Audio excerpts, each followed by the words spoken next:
डर हो, जिसमें बहुत मेहनत कर देते हैं अपने दिल को जिताने के लिए, इसका प्रभाव भी बहुत करता है इनके लाइफ में, इसका प्रभाव भी पड़ा जिसके कारण सक्सेस भी है।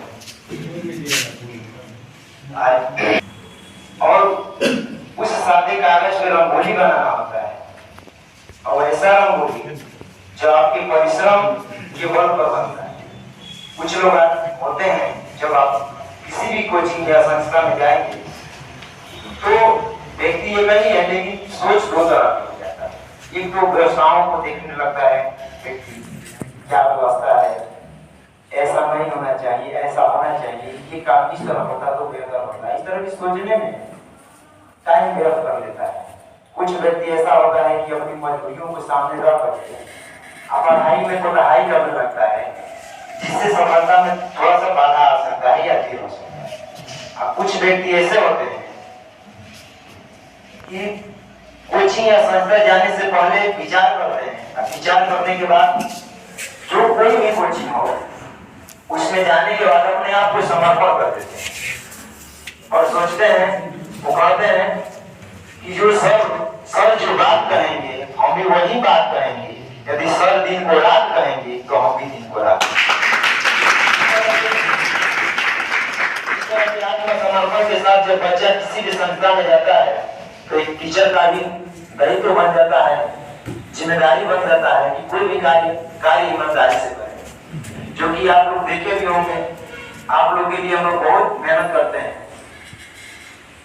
कब 2 बज जाता है, सर भूगोल पढ़ाते हैं, चाहे जो भी विज्ञान चाहे जो भी चीजें पढ़ाते हैं, कब 2 बज जाता है, कब किसी दिन कई बार ऐसा हुआ है कि हम देखे हैं कि ये सोते ही नहीं पढ़ाने के लिए, ताकि जिन बच्चों का लाइफ हाथों में आया है तो उनके साथ कहीं गलत ना हो, कभी कोचिंग से कहीं कमजोर ना हो जाए हम लोग के बच्चे, इस बात को ध्यान में रखते हुए मेहनत किया जाता है। अब देखिए, जब आप आगे बढ़ने की उम्र में होते हैं तो तरह तरह की समस्याएं आती है। कुछ समस्या स्वाभाविक से आ जाती है, आप कुछ समस्या जानबूझकर लोग ला लेते हैं, जिन्हें आप कर सकते हैं। जैसे आप बड़े होंगे, आगे बढ़िया क्षेत्र में जाएंगे तो आकर्षकता जो होता है वो थोड़ा सा बढ़ता है। यदि आप मानव है तो अपोजिट जेंडर के प्रति आकर्षकता आना एक स्वाभाविक है। उसमें बहुत से लोग बढ़ जाते हैं और उसमें बढ़कर भी बहुत लोग बेहतर कर लेते हैं, आप कुछ लोग उसी में भूले भी रह जाते हैं और अपने माता पिता के सपने को और अपनी हकीकत के बारे में सोच नहीं पाते, जिनको आगे चलकर थोड़ा सा दिक्कत परेशानी होता है। इस बात को आप ध्यान में रखेंगे। ध्यान में रखते हुए ये सोचना है कि आप लोगों के कंधे पे पूरे खानदान का, पूरे गांव का और पूरे घर परिवार का जिम्मेदारी है। तो क्या आप अपने खानदान के नाम को रोशन करना चाहते हैं या बेकार करना चाहते हैं, ये आप ही तय करने वाले हैं। दुनिया में नॉर्मल जो लोग हैं, जिनके पास पढ़ने के लिए पैसा नहीं होते हैं, अब्राहम लिंकन का नाम सुने होंगे, उस व्यक्ति के पास दिया जलाने के लिए मिट्टी का तेल भी नहीं हुआ करता था।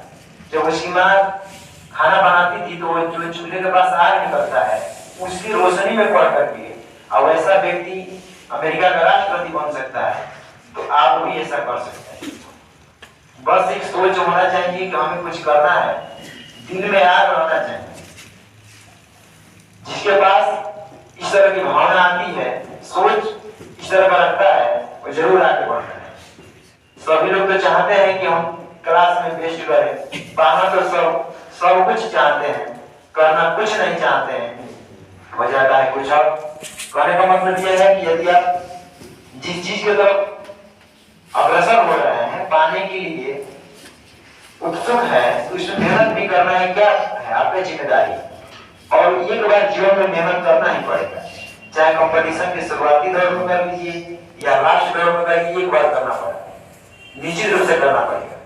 क्योंकि जब भगवान को मेहनत करना पड़ा, श्री रामचंद्र को, चंद्र जी को भी मेहनत करना पड़ा है, गौतम बुद्ध को भी मेहनत करना पड़ा है, जो दुनिया में जिनका नाम आप किताबों में पढ़ते हैं सभी लोगों को मेहनत करना पड़ा है, तो हम और आपको क्यों नहीं मेहनत करना पड़ेगा।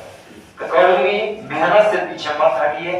यदि आप परिश्रम करेंगे तो सफल होंगे, और जब सफल होंगे तो आपके जीवन में कुछ ऐसा बदलाव आएगा, आपकी जीने का लाइफ स्टाइल हर चीज में थोड़ा सा बदलाव आएगा। और एक बात हमेशा हम पढ़ते हैं कि एक नमाजी जो है नमाज पढ़ रहा था, और लैला मजनू के बारे में सभी लोग जानते होंगे। तो मजनू जो है अपनी लैला की याद में इस कदर खोया हुआ था, उनको समझ में ही नहीं आ रहा था कि हम क्या कर रहे हैं, कहाँ जा रहे हैं, किससे मतलब नहीं। इतना अपना ध्यान उस पर रखा था अपनी लैला पे। और चलते हुए जो नमाज पढ़ रहा था, नमाज उस कुरान को लान करके निकल गया। और ये सोचिए कि इतना अपने प्यार में खोया हुआ है कि आगे क्या पढ़ रहा है उस पर ध्यान नहीं दे पा रहा है। जब आगे बढ़ा तो कुरान जो पढ़ रहा था उन्होंने रुकाया, कहा कि इधर सुनिए, आपने कुरान को लांघ दिया है, ईश्वर अल्लाह तुमको कभी माफ नहीं कर सकता है। तो उस मजनू ने एक जवाब दिया, उसको ध्यान से सुनिएगा। उन्होंने कहा कि मैंने तो अपनी लैला की याद में खोया हुआ था, कब कुरान को लांघ दिया हमें पता नहीं चला। और इसका जो भी गलती मैंने किया है इसका निश्चित रूप से पश्चाताप होगा, लेकिन आप किस कदर अपने खुदा को याद कर रहे थे तो मैं थोड़ा गुजरा और आपको पता चल गया। ताली बजाइए इस पर। का मतलब यह है कि जिस क्षेत्र में आप जाना चाहते हैं, जिस तरह वह मजनू अपनी लैला की याद में भूल गया था, उस तरह अपने आप को पागल बना दीजिए, उस तरह आपको अपने आप को दीवाना बना दीजिए।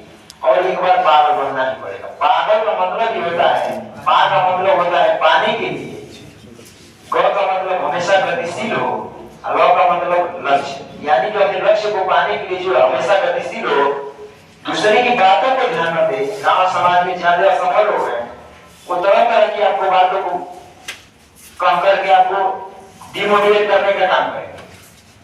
तो उसकी बातों को ध्यान में न रखते हुए आप अपनी मेहनत को करेंगे, आने वाले समय में निश्चित रूप से सफल होंगे। चलिए हम लोग की बात आप लोग डेली सुनते हैं, आज इन लोग की बात सुनना है। जो सफल व्यक्ति हो जाते हैं, आप भी सफल होंगे, आपको भी यहाँ पर आने का मौका मिलेगा, कुछ बताने का मौका मिलेगा। तो सबसे पहले हम चाहेंगे